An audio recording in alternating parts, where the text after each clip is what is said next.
Rock on, rock on. My name has been Cool, sports analyst, the host of BC-60. Today I'm interviewing Ryan Zimmerman, the gnarly play-by-play voice of Vermont women's basketball. Thanks for coming. Well, thanks so much for having me, Ben. Of I'm excited for the conversation ahead. I appreciate you taking the time and busy schedule to join me. course.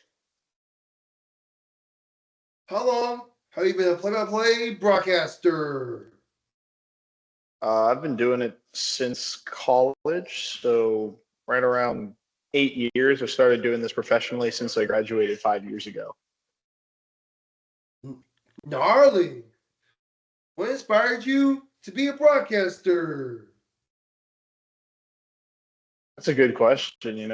I found out pretty soon after I started playing sports that I wasn't good enough to do that professionally. So I always had an interest in it, and I wanted to figure out a different way to get into it. And I discovered broadcasting when I was in college, so that was my big way of doing that. Nice.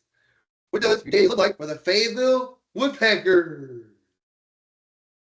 Well, that's a good question. It depends a lot on the day. So, just to give context to what you asked, in the summer, I am a broadcasting and media relations associate with the Fayetteville Woodpeckers, the single A affiliate of the Houston Astros. So, on a game day, I'll probably show up to the stadium around 10 o'clock, get started on distributing lineups, make sure my lineup card's set, make sure if there's anything that needs to get done around the office, maybe not entirely broadcast related, make sure that I'm available to help out wherever I can. And then around, say, 3, 4 o'clock, my attention always shifts to the game. So making sure that my scorebook's filled out properly, making sure if there's a visiting broadcaster, he or she is taken care of. And then game starts at 6:35 Tuesday through Thursday, 7:05 Friday and Saturday, 5:05 on Sunday.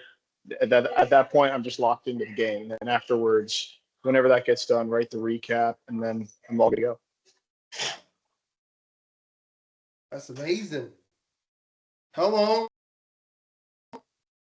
did you get to work with the Vermont women's basketball team? How did you get into working with them? I've been there for 3 years. I guess the way I got in with them was just getting lucky. I mean, I entered a job ad, and they got back to me relatively quickly, and I had a couple good interviews and got in. But really, it was an opportunity I'd been preparing for a long time. One thing that really helped set me up for that was my previous job as I was an athletic communications grad assistant at Division II Delta State University. And I had the stretch over January and February where our normal basketball guy was going to be traveling with the baseball team.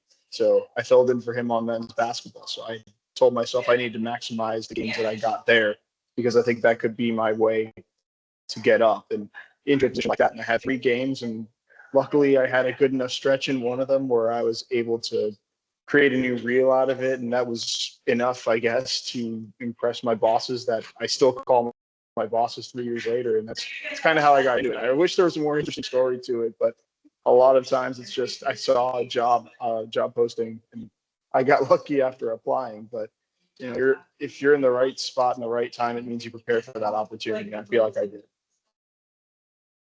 That's amazing. If your show had a mascot, what would it be? My show had a mascot. That's a good one. Maybe it'd be an owl. I feel like I've been told that's my spirit animal a bunch, so I'd go with an owl.